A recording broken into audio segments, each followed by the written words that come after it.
Nem kell mondjam, hogy rosszul állunk, tudjátok, hogy rosszul állunk. Depresszió van, sok a munkanélküli, a többi attól fél, hogy az lesz.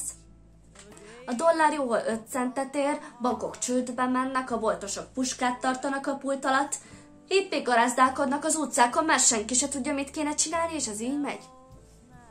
Tudjuk, hogy a levegő belégzésre, az élelmiszerfogyasztásra alkalmatlan.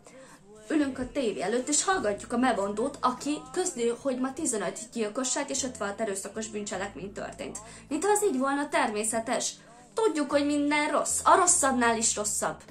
Kész őrület, mintha mindenhol mindenki megveszett volna. Ezért inkább ki sem mozdulunk. Ülünk a lakásban, egyre kisebb lesz körülöttünk a világ, de mi csak annyit mondunk, nem érdekel, csak legyen meg itthon a nyugalmam. Meg a villanykenyér pirültom, a tévém, az acélbetétes radiálom a kocsimra, és egy szót se szólok, csak hagyjanak békén. Hát én nem hagylak titeket békén.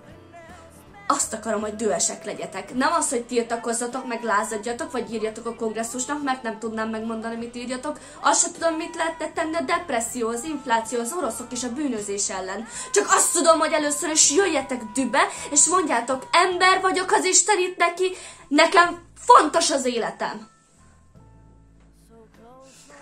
Ezért most azt mondom, álljatok fel. Álljon fel mindenki a karosszékéből. Álljatok fel most rögtön, menjetek az ablakhoz, nyissátok ki, álljatok oda és ordítsátok. Iszonyúan dühös vagyok, és egy perccel sem tűröm ezt tovább. Álljatok fel ebben a szent percben. Álljatok fel, gyertek.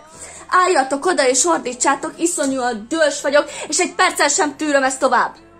Utána meglátjuk, mit tegyünk a depresszió, az infláció és az olajkrízis ellen, de legelőször álljatok fel a székből. Nyissatok ki az ablakot és ordítsátok, iszonyúan dühös vagyok, és egy perccel sem tűröm ezt tovább. Iszonyúan dühös vagyok, és egy perccel sem tűröm ezt tovább. Álljatok fel! Menjetek az ablakhoz, nyissátok ki. Álljatok az ablakhoz, nyissátok ki, és ordítsátok, iszonyúan dühös vagyok, és egy perccel sem tűröm ezt tovább. Menjetek az ablakhoz, nyissátok ki, ordítsátok sokszor. Iszonyúan dühös vagyok, és egy perccel nem tűröm ezt tovább.